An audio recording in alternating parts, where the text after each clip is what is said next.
Good morning. This is Steve Fillmore with Local Live. I'm joined this morning by Keith and Sara of the Clean Plate Club. How are you guys doing this morning? We're doing great, Good. Steve. How are you? Good morning. It feels good to be back on the truck. We haven't, obviously with COVID, we haven't been able to get on here too much with food trucks not being allowed, but we missed her. So we're happy to be back here and talking to you. Excellent. We first noticed you when you were down at the East Falls Farmers Market. So I know there's other people out there that would like to know something about you. So can you just give us a little bit of background about Clean Plate Club and how it came to be? Sure. So we're actually a husband and wife team. We met at Johnson and Wales University.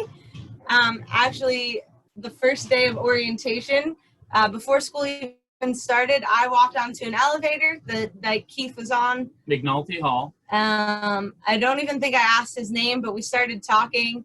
And the rest is kind of history from there. And that was 10 years ago, so. Yeah, we haven't been able, well, I like to say I haven't been able to get rid of him since. So for a little while there, we were living and working in Rhode Island while we were going to school. Then after school, we finished up with our master's degrees in business, and we decided we needed to get away from up here a little bit. We moved down to North Carolina for a few years. We got some really awesome cooking experience down there. Down in Raleigh. Keith worked in fine dining restaurants, and I did some catering and worked for an awesome catering company down there. Then after about 2 years, we decided we didn't need to be far away anymore. It's just too far. And so we moved up to Philadelphia. So we've been here for about 3 years now. 3 years, yeah, in August. Living in East Falls. We love it there. It's our nice little, close enough to the main part of the city, but not too close. That's kind of our favorite point. I'll never forget when we were driving the moving truck into Philadelphia. I was like, I don't know how you convinced me to move to the 5th largest city in the U.S. Like, I am just not a city person. You snuck it right in there. So we're thankful to live in East Falls, where there's a little bit more peace and quiet. Yeah, a little bit removed. It's just a nice little corner of the city. The hustle and bustle of Center City. Yeah. So about the food truck, we wanted to open something that was ours, you know, and food trucks are great because there's kind of a low barrier financially to kind of get it going. And Sara really wanted to do a food truck. We started researching into it. And then after 2 years of like really planning and writing a business plan, here we are. We opened August 10th. Yeah, August 10th of last year. Our opening party was actually at Wissahickon Brewing. So right in East Falls. We actually live right next door. So in the Gypsy Lane condos. It was nice for us because we figured if we forgot anything at home, it was our first shot. So we were right there. Yeah, I can run up the hill if we forgot anything. Yeah, it's dangerously close. We, as you know, we are also in Gypsy Lane and love the fact that it's right there on the Wissahickon. The gorge obviously is amazing, and having that ability to access a huge park, but also to walk down the hill and get a couple of beers every now and then is a nice amenity. Definitely. And over the train. So where does just to get to the name of the company, where does Clean Plate come from? So we started talking about names back in North Carolina before we even like got up here, and we had a few ideas, and then basically we came to the fact that like when you're a little kid and your parents say to you like, oh, if you finish your plate, like you're gonna be in the Clean Plate Club, and we kind of, that resonated with both of us. That was like the nostalgia factor that I think connects with a lot of people. And a lot of people do come up to this truck now and they'll be like, oh, my mom used to say that to me. Like, if I call her, can I get a discount if I call her to prove I'm part of the Clean Plate Club? So it's kind of just a nostalgic factor for us. But our parents used to say it to us, since we don't keep our menu constant and it's always changing, we didn't want to pick anything that was too like specific to a certain genre. So it was broad enough. We also like that it like you're a part of a club. Like that's how we want you to feel when you come back, you know, over and over again, because we're happy to see you, you know. That's great. And just so you mentioned sort of the nostalgia and going back to sort of the early days, could you each share with me sort of a memory of when you first knew that cooking was going to be it for you, that it really was a passion? I got mine if you want to go. I'll start. So for me, I was always cooking. I can't remember a time when I wasn't cooking, but it was probably about junior year in high school, when everyone was talking about where they were going to like look at colleges and what they wanted to do, and I was just kind of like, I have no idea. And I had made my friends this like huge lunch, and we're sitting around my parents' dining room, and we're talking about like, you know, what we're thinking, where we're going to go visit and go on tours. And I'm like, I have no clue what I want to do. Like, I'm completely lost. And my friend just looks at me and goes, well, like, you're pretty good at cooking. Absolute light bulb moment for me where I was just like, duh. Like, it really, truly brings me such joy. And from that point forward, I, you know, eat, sleep, breathe cooking. And it really was that simple as just somebody opening my eyes to see that it really could be a lifelong thing for me. So it's not as elegant as Keith's story, but it's that simple. Okay. So it was always there in front of you. It's just that it took somebody else to say, hey, you've been doing this forever. Right. I mean, I was always cooking for, you know, every party. I used to play sports, so every like field hockey party we had, or like lacrosse party, people around school would always like ask me for the certain things I was making. I took every single cooking class that our school had to offer, that could really be a full career for me. I didn't really think of it. And so as soon as somebody said it, I was like, you know, duh. Right. So Keith, where's your moment at? All right, so, and I've written many papers on this, so I kind of have it rehearsed. So when I was 11 years old, my mom's friend's son was executive chef for a catering company. And I guess had been showing like an interest in cooking with my mom and like, you know, wanting to do it more. So I went for a day and did like what was kind of like a stage, but I was 11 years old. So I probably like mixed some sauce and like, I don't know, made a dumpling or something. But I went there and I worked with them for the whole day, went out and like set up an event. And one of the big moments for me was at the end of the event, they brought all of the chefs out to like, you know, give them a hand, and like everybody stood up and clapped for them. And I got to go out for that. So I'm standing there with my chef coat that they gave me, you know, that I borrowed from somebody Probably that's like way too big for me. Big. And I'm out there and they're getting like a standing ovation for, you know, what they did all day and what we did, my 5 dumplings that I made.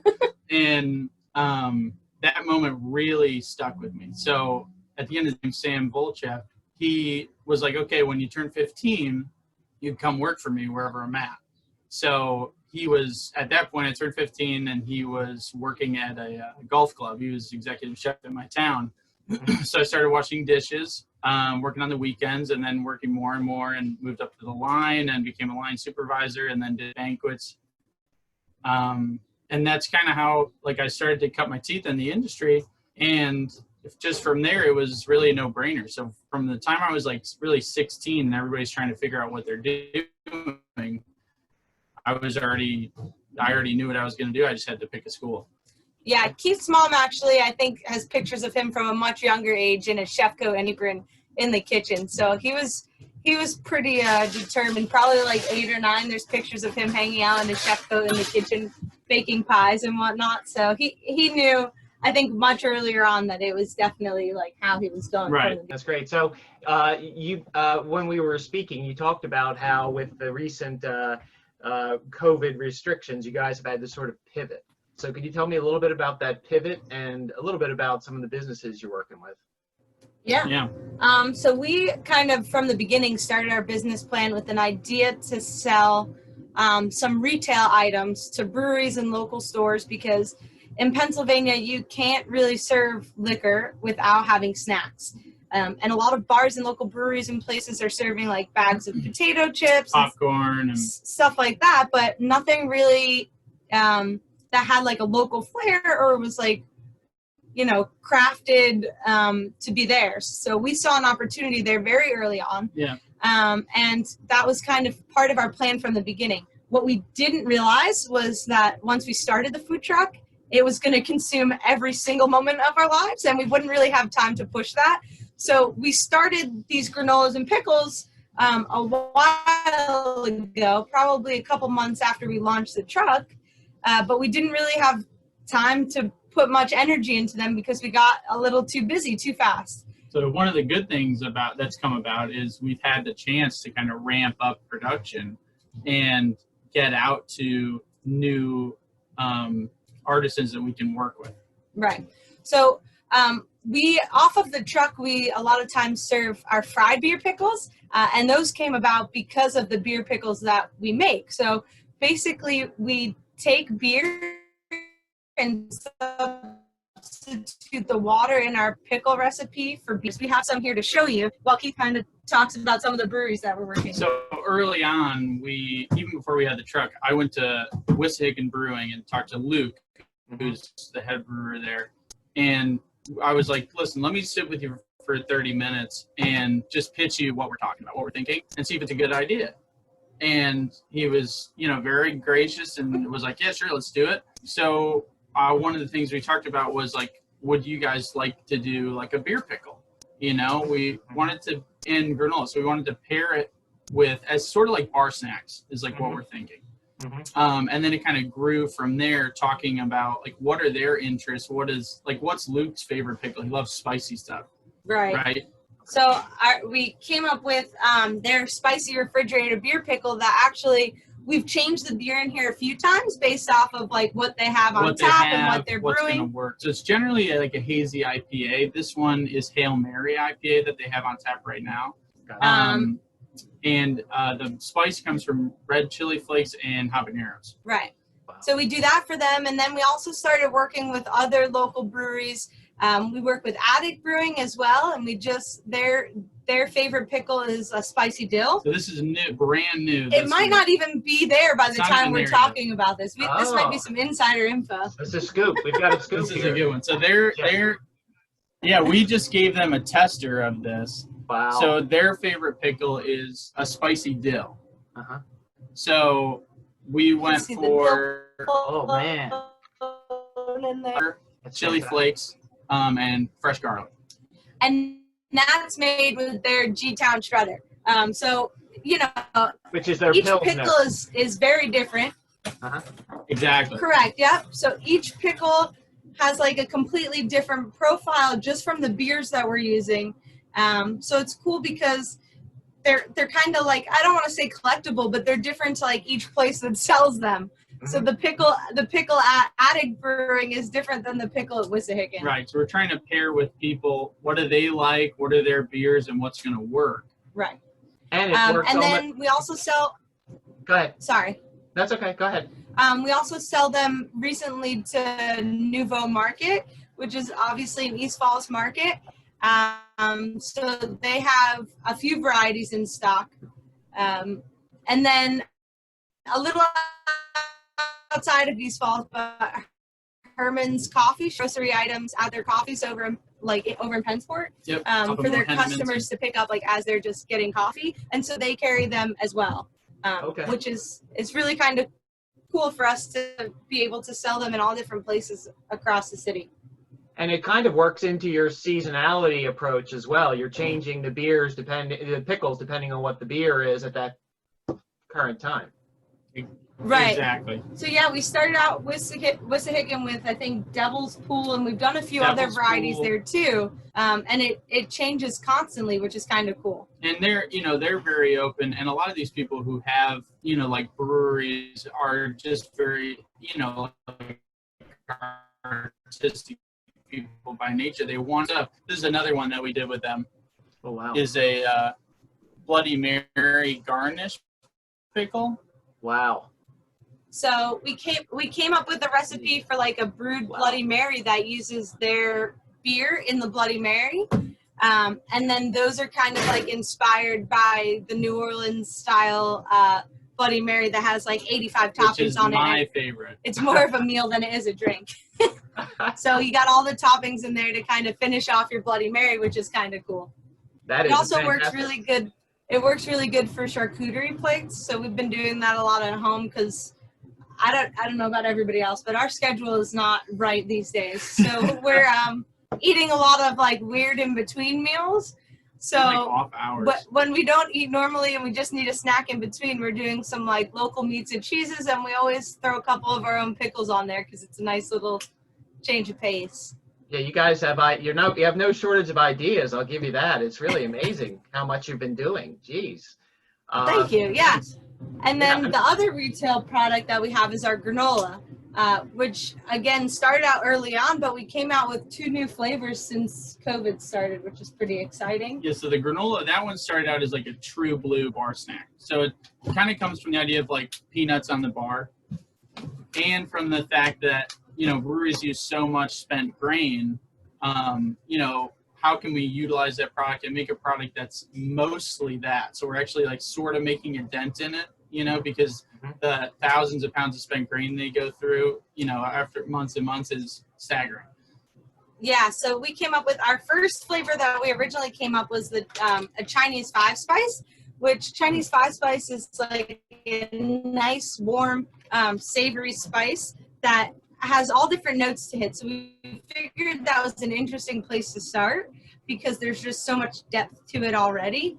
And that one has like peanuts in it, which came from the original like peanuts on the bar Right, peanuts idea. on the bar. And so that's probably our most savory flavor that we have. And that sells, again, at Attic Brewing, they have it. Wissahickon has the Nouvaux granolas. Market. Nouveau Market, and also Herman's. Thunder Mug Cafe down in East Falls sells the granolas as well. That's great. And the other thing is, it sounds amazing that you have something to the savory range and to, I imagine, the sweet range, so that you can sort of pair that with your beer as you go. If you want to try something different with a porter, maybe you go to a little sweeter, or or whatever. These 2 guys right here are sweet flavors. We have a coffee craisin beer grain granola, and then a chocolate coconut sea salt, which is our newest, but I think probably our most popular already. And we started savory because we were like, well, how do we take granola, which is, you know, known to be sweet, as like a bar snack? So that's why we started with the Chinese 5-spice. But then people asked us, why don't you guys make a sweet one? Because they want to put it on their yogurt in the morning, not necessarily drink it with a beer. It just opens up new lands. Right. And so those both lend themselves well to like sweet beers, but also, you know, breakfast. People, we sell them in our online store too. And we have one customer who told us that he just likes to keep a bag in his desk, but then he doesn't realize that by the end of the day, he's eating a whole bag. So he goes through it a little too fast. My mom eats the Chinese 5-spice on yogurt every morning. Oh, wow. That sounds interesting. Yeah, so they have like kind of a huge range. And are not only the granolas, but are the pickles also available online? So the pickles aren't available online because we can't really ship them refrigerated. Yeah, not in like a great way. You can only really get them in East Falls in one spot Outside. in Pennsport. So it's pretty exciting. That's neat. As speaking of Attic, they're make-your-own kits. Could you tell us a little bit about those make-your-own kits? That's the part of the pivot that we were talking about, you know, due to coronavirus. We've had to kind of rethink what we're doing. Obviously, for a while, food trucks weren't allowed. Right now, promoting these like 80% of the 85, prep work. maybe 85. And weekly, we changed the menu. So we started with a risotto. We've done a mac and cheese, a quinoa fried rice kit. And this upcoming week, we're actually doing a make-your-own gnocchi kit. And then we have pickup available at Attic Brewing and at Herman's Coffee on Fridays. So the pre-order is through our website. There's a link that you can click. And then on Friday, with your beer or coffee, you can kind of go pick up a meal kit. And then you can make, we like to say, from our truck to your kitchen, you can make these minutes in like 15 minutes or less. So we try and do everything we can to make it a nice, easy 15-minute meal for you, but also, you know, reserve the things that can be last so they're the best. So like in the gnocchi kit, for example, we hand make the gnocchi and blanch them off, and then you're going to sear them at home just so they're nice and fresh. Right. So this week's kit is it's handmade gnocchi. We're pairing it with some arugula, some ricotta, a little bit of lemon zest because it's somewhere between spring and summer right now, right? So we want it to be like a fresh, bright meal. And some Parmesan. And some Parmesan cheese, so it kind of has a little bit of a bite to it, but it's nice and light and fresh. It's not a huge, like, heavy dish. Heavy dish, yeah. And then we have a couple different options of either like sausage, chicken, or a caprese mushroom stack that you can pair with it, so to kind of round out the meal. And they've been doing really well. It's exciting to hear customers like be able to cook on their own and kind of take what they've known or what they've grown to love from the truck and realize that they can cook it at home as well. Okay. And so to get them, you go online. Is that how you place that order? Right. Correct. So if you go to our website, it's www.thecleanplateclubtruck.com. There's going to be a little picture of the weekly menu. So like this week, it's a picture of all the ingredients that go in the gnocchi, and it says pre-order, click here. And you click on that, and it takes you right to the form where you can order from. And then you're pretty much good to go. You just come and pick up. So let's turn to something I'm sure everyone wants to hear about. What's seasonal right now? What are some good ingredients you guys are seeing that you're incorporating into your meals? Yeah, so it's coming to the perfect time of year for tomatoes, for corn. Carrots are really good right now. Scallions. For just about everything, you're hitting like peak season, which is great. Like all the seasonal herbs and everything that's kind of, maybe coming from elsewhere for 75% of the year, you can get locally now, which is exciting. Right. So especially like the East Falls Farmers Market, it's nice to see McCann Farms and Everwild Farms, where we get just having more and more every week. A lot of radishes and microgreens and all kinds of different stuff to just up a little bit of your home cooking game at the moment. I know that you said you first came into contact with us at the East Falls Farmers Market, and that's probably one of our favorite things that we do. Keith's baby, I think, is his farm fresh veggie omelet. So when we're at farmers markets, we don't decide what's going in the omelet before we get there. We just bring the eggs and the cheese generally. Yeah, depending on the day. And then when we get there, we just work with McCann or Everwild to finish it and make sure it's all fresh from them. Correct. Yep. So we wind up getting our veggies from them that day. We'll get microgreens or herbs, and that kind of keeps us on our toes, like making sure that we're using seasonal items. And then we wind up with like 3 or 4 veggies. We can always, take one out if it's not your favorite, but it keeps it so that we're keeping ourselves held accountable for using, fresh ingredients. And you mentioned like what's in season right now. That's probably the best way for anyone to know is to just head over to your farmer's market. Even though with COVID right now, it's a little crazy to go out. A lot of them have pre-orders. And then you're supporting a little. Just like to tie our product together for the customer in any way we can. It just make it a better experience. Yeah.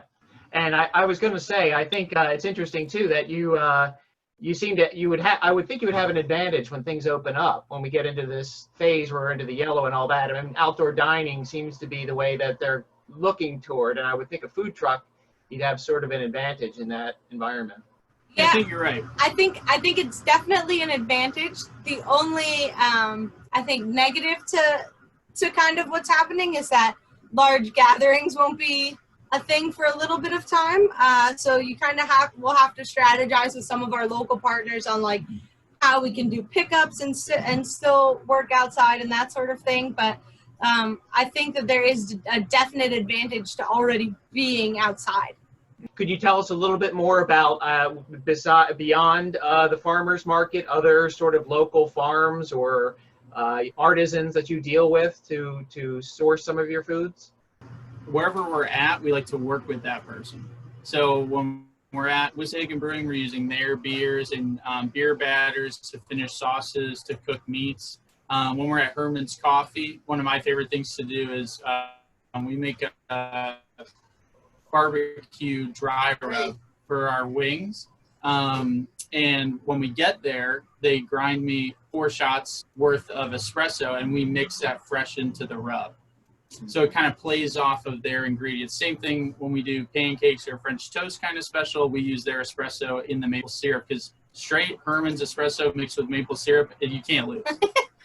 And we also kind of, from the very beginning, planned that we're going to use as much as we can from local purveyors, and that's not always easy, but for instance, we work with a Philadelphia like small family-owned bakery called Wildflower Bakery. Right. And people really love our egg sandwiches, and they'll compliment us on our egg sandwiches all the time. And I like to pass the credit right off to Wildflower Bakery, because we crack an egg and melt some cheese, but the bun is what makes that sandwich. And it's exciting that we use a great local product, mm-hmm. and then that translates into a great finished product just from buying the right item. We've always said if somebody is doing it better than us, then I want to work with them.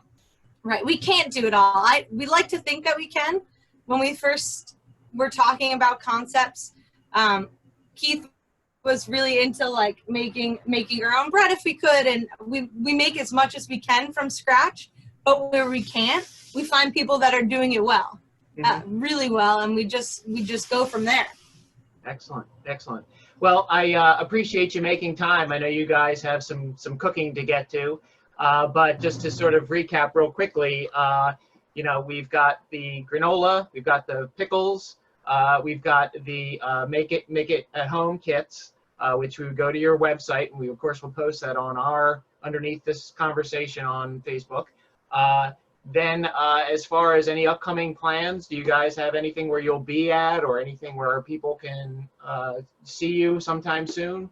So we're not planning on hitting the street just yet. We know food trucks are allowed, but our truck says it, so I don't know how many people are aware, but I do have multiple sclerosis, so I am part of the category of people that are immunocompromised. So for now, we're thinking of sticking to the meal kits and the granolas and the beer pickles, and going from there until it's a little bit safer for everybody, but also including ourselves. We're a little hesitant to be out on the street just yet. So and also of course for people to find you, Attic Brewing, Wissahickon Brewing, Nouvaux Market, Herman's, mm-hmm. which is, you say Pennsport? Yep, and Thunder Mug Cafe in East Falls as well. Okay, well, once again, this is Local Live. This has been Keith and Sarah from the Clean Plate Food Club. Thank you very much for sharing, Sarah, taking some time with us. Thank you, Steve. Thanks so much.